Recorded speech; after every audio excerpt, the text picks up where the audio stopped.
Mais uma vez, muito obrigado pela vossa presença. O PSD, portanto, não tem uma posição definida de base, de princípio, e por isso fez questão de ouvir, apesar de já termos, sobre este tema, já termos tido várias reuniões, inclusive com o Banco de Portugal, ao longo destes 2 anos, cerca de 2 anos que dura este processo. Não temos uma definição fechada sobre este tema. No entanto, temos algumas preocupações. E de resto, as nossas preocupações derivam exatamente também do impasse que este Parlamento, relativamente a esta matéria, de alguma forma tem tido. Nós tomámos conhecimento através das várias reuniões que fomos tendo com as entidades, portanto, em que há posições claramente contra, há posições claramente a favor. Aqui o Banco de Portugal, enquanto regulador, enquanto supervisor, teve já, e como no relato que a senhora doutora Elisa Ferreira fez, teve posições diversas, o que se compreende, na medida em que esta questão das taxas negativas, há 2 anos atrás, era uma questão completamente nova.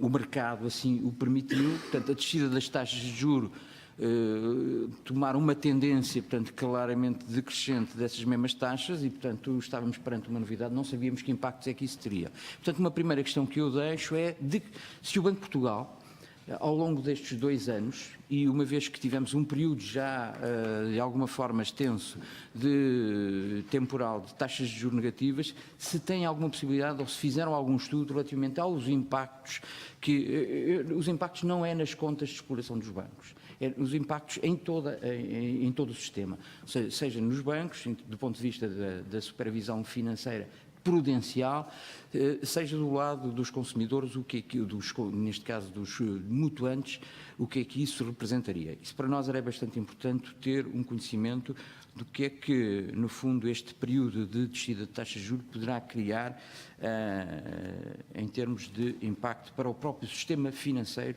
no seu todo. Depois pergunto se eventualmente isto é uma solução nova e única no espaço da União Europeia ou se existe neste momento mais algum país que esteja a desenvolver legislação neste sentido. Parece-me ser importante na medida em que, objetivamente, uma matéria legislativa que venha a criar desvantagens competitivas face aos bancos congêneres europeus, naturalmente deve ser preocupante para a entidade que regula o sistema e que supervisiona, portanto, objetivamente também tem que estar preocupado com os clientes, mas, acima de tudo, e a Carta de Missão do Banco de Portugal tem exatamente esse efeito, que é o efeito prudencial do próprio sistema. Depois, algumas preocupações ao nível, por exemplo, da segurança jurídica que se coloca. É evidente que as propostas do Bloco de Esquerda e do PS agora de alterações provavelmente deverão ver afinados alguns dos aspectos.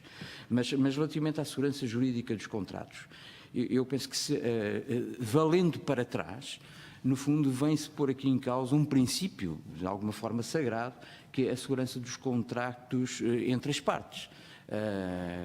Portanto, eu penso que este é um aspecto relevante a ter em linha de conta. E outra preocupação que tenho, e rapidamente, para tentar terminar o mais rapidamente possível, até que ponto, para o futuro, esta decisão vai ter impacto em novos contratos de crédito à habitação.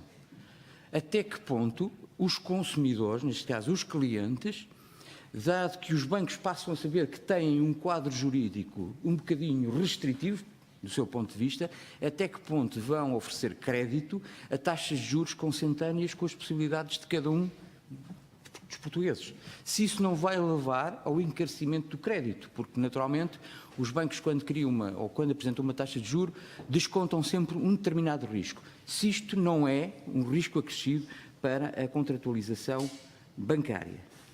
E depois, outro impacto, da minha ótica, é bastante importante ser analisado, é que impacto é que nas agências de rating, eventualmente, isto possa vir a ter para o nosso setor bancário.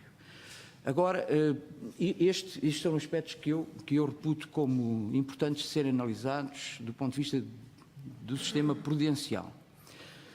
Pergunto também se não há aqui a possibilidade de abrir a porta para vários tipos de limites. Estamos a falar de um limite floor, ou seja, o limite por baixo.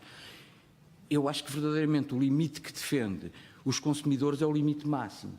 É evidente que hoje em dia não estamos num período de taxas de juros altas. Estamos num período de taxas de juros baixas.